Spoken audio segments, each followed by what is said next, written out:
and I thought in the second half the game just got away from them. Really, they were clearly suffering in the heat. They were not really matching it at the play of the ball. Catalan were just dominant and seemed to be scoring at will. And actually, as the game went on, they seemed to get a little bit slicker. And I think Gigo's two tries were both highlight reels, and second one was probably the best when the ball went wide through Willie Army, then to Broughton and back inside to Gigo. I thought with a bit of football skills, I thought he did. He took that one pretty well. But yeah, just a consolation at the end for Tupu back in the game, and I didn't think he looked anything like fit. For me, maybe they've rushed him back slightly. They have been decimated, haven't they? They've been decimated, but maybe it was just the conditions just meant that nobody who's used to 20 degrees as being a high was used to. But yeah, good win for Catalan, and that was the thing we always said when they first came into the league, that they would take advantage of these days. Yeah. And they certainly seemed to do that on Saturday. So what did that do to the standings? So St Helens held on to their 8-point lead at the top of the table. Second place Warrington have 30 and now lead the rest of the field by 6 points. Hull FC stay on 24 points with a minus 67 points difference. Jesus. Wigan reached their highest placing of the season so far, fourth on 22 points with a plus 59 points difference. Mark's rubbing that in, I can see. Yep, it's okay. Mark will beat you by 130 and we'll be all right.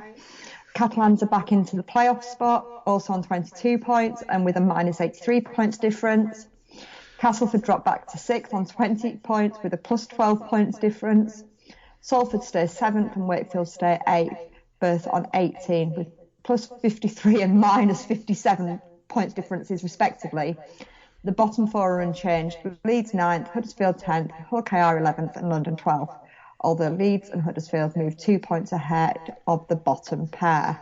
Yeah, I think what we can determine from that is that the points difference this year is really weird, and that's the case above in all three divisions, as we've seen. So yeah, I think it just shows some of the reverses you've had, that you can be third and have minus 67, but it's not quite as spectacular as Scholars, who were top of the league with a minus points difference, but you get in there.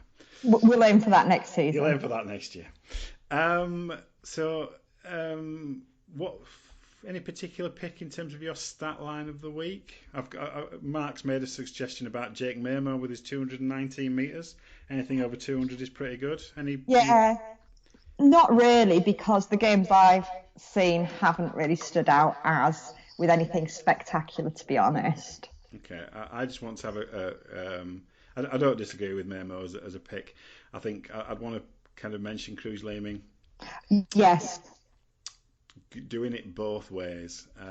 41 tackles, a try, and 2 try assists. That's quite an effort. So Cruz Leeming gets my vote. But yeah, you can't really argue with anyone running for 200 meters. I'm gonna. What was the best try that you saw then? So you've got Thursday night, or you've got your game to pick from, I suppose. Do you know something? Go on. None of them really stand out. I'm really struggling. What am I going to go for? I'm going to try to pick one. I'm going to go for Gigo second, just because the game was it was getting away from them slightly, obviously, but yeah, there was a nice bit of interplay, and yeah, let's go for Gigo, because we're always picking the Saints player, so let's go for something a bit different. Okay, so in terms of predictions, Super Brute and Fantasy League updates, last week Mark went 4 out of 6, which means he's up to 66%, or at 66%. Tim, only 2 out of 6, bad week, down to 57%. You're also on 57% in terms of your tipping weeks. Maybe your tipping weeks are your bad weeks, maybe. I was up on like 68. Yeah, I obviously I've had 2 bad weeks. You have had 2 bad weeks, but I'm leading the pack on 68. In terms of Super Brew, I stay top. I was a bit worried halfway through the weekend. but 4 out of 6 was enough to keep me on top. Well Giants fan Mark Wilkinson dons the yellow cap, and I bet part of that was partly because he picked his own team on Thursday night, and and nobody else did. He was the only only person to pick Huddersfield on Thursday night. Wow. So well done with that one. You deserve a yellow cap for that. In terms of Fantasy League, Alan Bagley stays top, unsurprisingly. Liam Reddington had the top score again this week. So we've had a view on every game this week, even if it's just a lament because she couldn't be there. But yeah, we'll as always, we'll get the Google form out there. We'll be sending it out after every game. So get your views in on anything that you have seen, and we've certainly got some views in on games outside of the Super League. So we'll move on now to other results.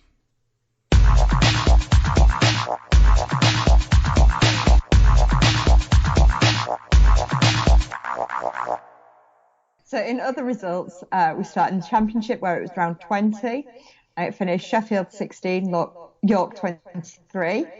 And then it finished Toronto 34, Halifax 12.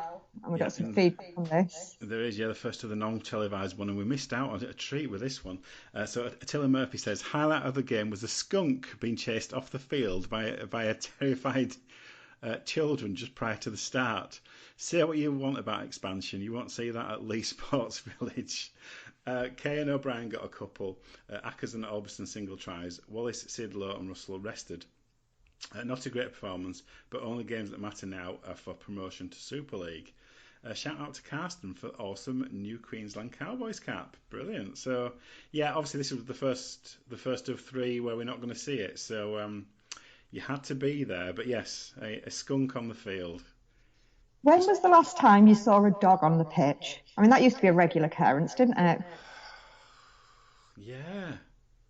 Other than cartoon dogs, I can't remember the last time I saw one on. No. No. Probably with all these new grounds. Well, maybe, but I was just thinking about the skunk because that's just adding some extra lines on the pitch, isn't it? There was a ferret at Castleford, wasn't there, earlier this season? Fulfilling the Yorkshire stereotype view. Yeah. Yeah. Yeah. Yes, indeed. It finished a close one with Toulouse narrowly losing to Bradford, 24-26. The Bulls are on the charge. Have anything to say on that? 2 good results last 2 weeks. I didn't expect this one, particularly in the conditions. And the fact we chose to play in a black kit, that's genius, whoever decided that. Yep. That's brain dead thing I've ever heard. But I've got a horrible feeling we'll just miss out on points difference because much like yourselves, we've got a very bad. Although we're not in negative, not now anyway. We were points difference isn't in our favour, so I've got a horrible feeling we might just miss out and finish 6th. But yeah, we're in the fight. Yep. So it also finished Dewsbury 40, Barrow 26. Yep. Big win for the Rams, that one, just to get to ease relegation fears. Yep. And it finished Featherstone 24, Lee 20. There's quite a lot of bad-tempered tweeting going on about that match, I think. What, bad-tempered between Featherstone and Lee? Yeah, I know. I that's why I felt it necessary to sort of mention it because it was surprising. Oh dear, never mind. Maybe just shake hands and move on. Yeah, maybe. It also finished Swinton 20, Batley 18. Big win for and the Lions. Widnes 40, Rochdale 12. Yep, so Paul O'Brien got in touch on this one, said, a poor first half from the Vikings, which could have seen them behind, but for Rochdale mistakes. Second half, much better, but improvement is needed. Much needed win for the Vikings. It certainly is, because it's tight at the bottom, although the league does seem a bit split at the moment. So in terms of standings, Toronto sit top on 38, 10 points clear of York, who are now in second. The rest of the top 5 are all on 26, Toulouse, Featherstone and Lee. As I mentioned, Bradford are 6th on 24. Huddersfield slipped to 7th on 22. There's now a gap there back to Halifax, who have clearly got their eyes on the semi-final. Swinton are 9th on 14. Widnes and Batley have 12. Dewsbury move up to 12th on 11. Barrow occupy one of the drop spots on 9, and Rochdale look doomed as they're still on 2 with a minus 552 points difference. So however bad ours is, it's not in that league, is it's it? not that bad. I'm going to say that's probably that's West Wales-ish. Yeah. That's going some, isn't it? Yeah. So talking of West Wales, what happened in League One this week? So it was round 15 and it finished London Scholars 20, Coventry 36. Massive result for the Bears, and Tim G was there. So he says, an excellent performance in the second half by the Bears took the game away from an ill-disciplined Scholars. Nathan Conroy playing at 6, Sam Davis and Kieran Sherritt excelled, while Elliot Hall moved to 13 tries in 13 games. He's got quite a record as Elliot Hall. Extra special for me as I was filling in as kitman, so got to join in the celebrations. Not sure why the Scholars felt the need to put the heaters on in the sheds though.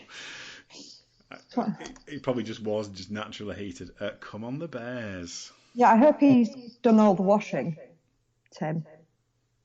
Well, I hope so. I hope it's hanging on his line. Yeah. Yeah. It'd better be. You know, we're not having you shirking your responsibilities as a Claiming you're the kitman and not doing the washing. Yeah. Anyway. It finished West Wales 0, Doncaster 72. Yeah. And North Wales 30, Workington 18. Yeah, Matt Butler got in touch on this one. Said, good performance from the Crusaders today. Conceded first, but took full advantage of a first half purple patch to score 3 tries. Interception try for Workington just before half time could have proved costly, but a well managed second half kept the visitors at arm's length. Standards only slipping a bit when the game was in the bag. An outside chance of gate crashing the playoffs remain. That'd be amazing. Yeah, well, it's very close. Yeah. Last 2 results. Yes, I got distracted by the league table then. Okay. Hunslet 12, Newcastle 26, and Whitehaven 16, Oldham 10. Yeah, so talking about that table, so Whitehaven stay top on 21. Newcastle climbed to second on 19. Oldham slipped to third with 18. Doncaster Hunslet have 16, and 6th place Scholars have 15. Workington and those aforementioned North Wales still have an outside chance of the playoffs. Coventry move on to 8 points for their 4th win. Keighley still have 1, and West Wales remain bottom and pointless. And their points difference is even worse than Rochdale's. And they've having played many less games, but yeah, anyway. So some contrasting games in the Women's Challenge Cup semi-finals. But I have to say, before we talk about the games themselves, 2 good crowds for these games, both in the high hundreds, which is really good to see. All those Castleford fans packing into the Mobile Rocket. So Castleford beat Wakefield 100 points to 0. So the scoreboard does go to 3 figures. They tested that out. Did you see the Facebook post by the Castleford ladies today? No, I don't do Facebook. What was it? It might have been Facebook or it might have been Twitter. I'm not sure, but basically just saying, don't be downhearted. These are some of the results we got in our first season, and look at how far we've come in 2 years. Think about what you could do in 2 years. Yeah, I thought that was actually really nice. Yeah, I mean, this is the thing. I think the women's teams, obviously, some of them are on quite a steep learning curve. Particularly, teams like Wakefield and teams like Warrington, who are, newly founded in terms of them competing at this level. And, it's no disgrace to Wakefield to have got to the semi-finals and beating the teams that they beat. No, not at all. Castleford, Castleford along with probably the other 2 semi-finalists, along with Wigan, they're obviously the class of the division and they're a step above everybody else, and then there are steps down to other teams. But as you say, it's still because it's still emerging. Yeah, you've got it's not a knock against those teams. It's just a sign that they've got some building to do. But yeah, in the other one that was on our league, it finished St Helens 10, Leeds 16. And what did people have to say about this one? Mark Hill got in touch and said, good crowd, great game. Saints had more power. Crowell and Rudge very good in the back row, but Leeds had more speed, with Beavers' full-length break the crucial moment late on. Leeds also had more composure, thanks mostly to Hill. By far the best kicking game we've seen from a Rhinos half-back this year. Bolton